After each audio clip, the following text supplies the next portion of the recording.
What's going on, everybody, and welcome back to the channel. Hope you're all doing well. Today we got pretty lucky. Our monthly quests on the free-to-play account lined up perfectly to finish up during the 2x Void event, which means we got a Sacred Shard and we got a Void Shard that we can open. And guess what? I'm going to open them both. One big, guarantee going to open the Void and probably going to open the Sacred as well. I've actually yet to get a Legendary from a Sacred Shard on the free-to-play account. The only Legendaries we have are Alexander, which we're not really using him, so simple champion. We're not really using him yet, maybe in later on down the road. And then your Carl's super lucky from the Void Shard. Haven't really built him, haven't really used him yet, but he'll probably get some use later on. Just a little bit, at least for Faction Wars. Maybe I build him from other stuff, but right now we have other focuses inside the free-to-play account. But basically, I want to pop these shards, see what we get, hopefully make some pretty good progress in this champion chase tournament.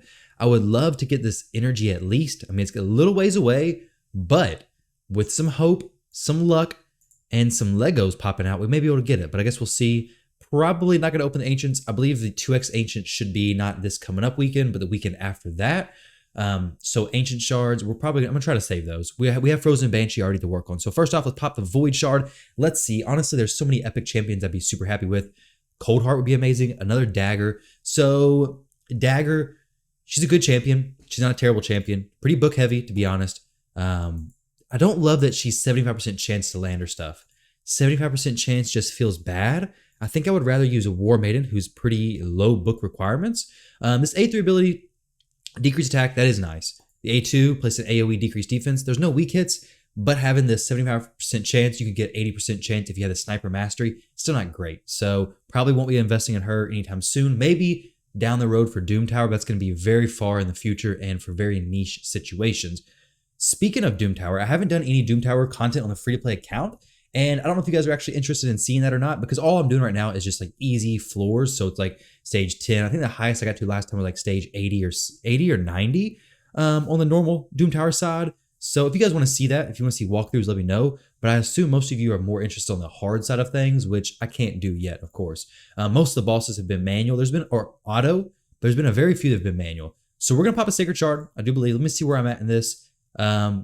May or may not be actually worth it, but there's so many good epic champions we can use. So waiting for 2x Sacreds and getting a legendary is going to be amazing, but there's so many good epics I can use. So let's go ahead and pop this open, and I'm impatient, let's be honest. Yo, here we go. Shiramani. Okay, this is actually a very good middle of the road pull, because she's not going to carry my account. I actually don't have her on my main account either. So it's actually pretty cool. I've never actually played this champion other than on some viewer accounts every now and then. I need a good legendary to book. Let's see if she's worth it. So she has, oh yeah, she's an OG champion. So I'm excited for this. Most OG champions in Raid don't require that many books. So we have 3, 4, and then we got a lot of books here, okay? We have 6. So 6, 7, 8, 9, 10.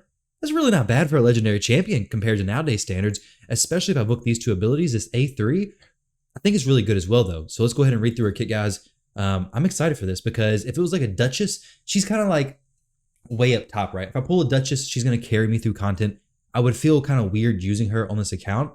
But Shiramani, let me know what you guys think about her. I don't think she's going to carry me. I'll probably invest in her. I'll try to do content without using her so much because while this is a free-to-play account, free-to-play accounts obviously are going to pull legendaries. They're going to get lucky, so on and so forth. But I want the idea to stay the same. I want somebody to watch this series and be like, okay, I can build this team, just substitute this champion for this champion and still work. I want to teach you guys while also obviously progressing the account and making it make sense.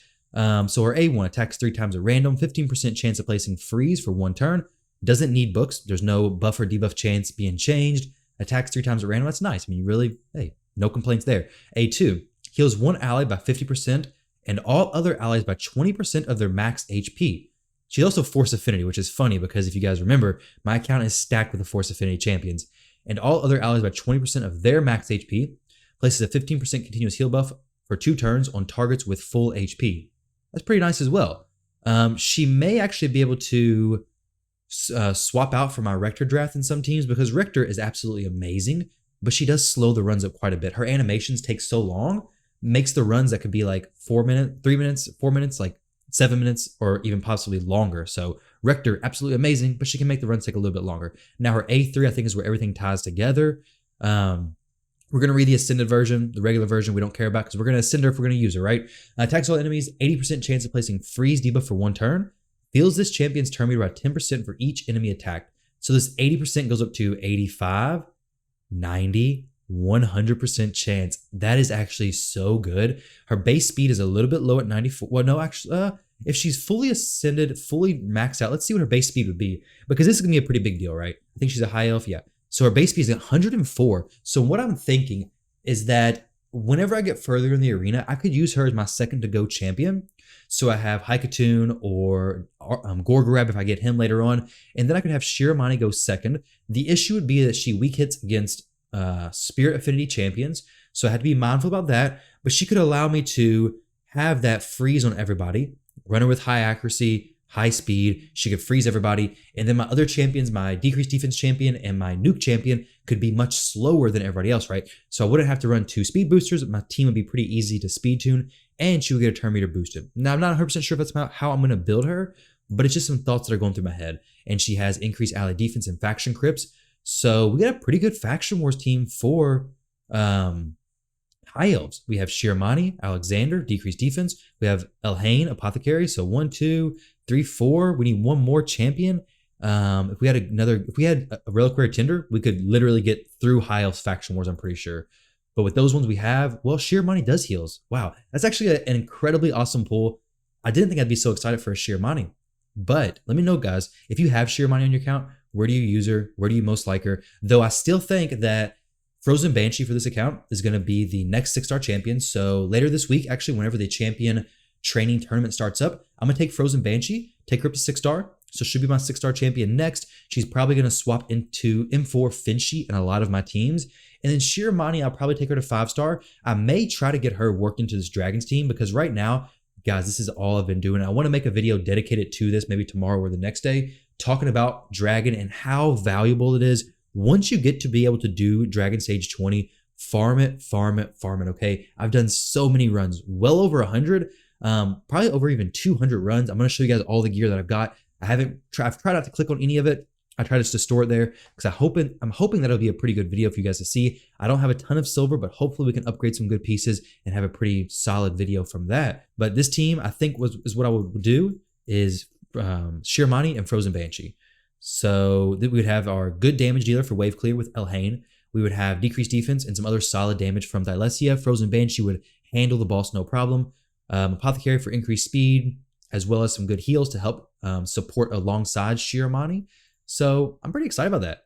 Definitely pretty excited about the Shiramani pull. I mean, Force Affinity works perfect against Dragon Magic Affinity right now, Stage 20. Stage 20 is where I've been focusing. Plus, we have the Lifesteal event going on right now, guys. So if you're ever, obviously you could be watching this video down the road past the Lifesteal event. So if the Lifesteal event is on, it's a great time to dump a lot of energy into Dragon. Also, the speed 2x chance. Later on in the game, pretty late game, you're not going to get so excited about the Lifesteal. Once you get Leech, once you get Unkillable, you start to get a little less excited for Lifesteal, but still an absolutely amazing set. Great for solo champions down the road. My Shield Guard is looking always for some better Lifesteal gear. But yeah, I think we got another 6-star champion in the lineup, hopefully in the near future. Let me see how many books I have for Shiramani, and we'll go ahead and wrap this video up, guys. So we have 7 books. We're actually very close. This would be 7 books or what, 21,000 CVC points. So guys, maybe during the next personal reward CVC, I have to go hard and get her booked up. Maybe we do it before that. I guess it just depends on how the account progression goes in general. I think Shiramani is going to be great for dungeon progression, faction war progression for sure, Doom Tower for sure for the wave control, so on and so forth. Wave control is so important in Doom Tower.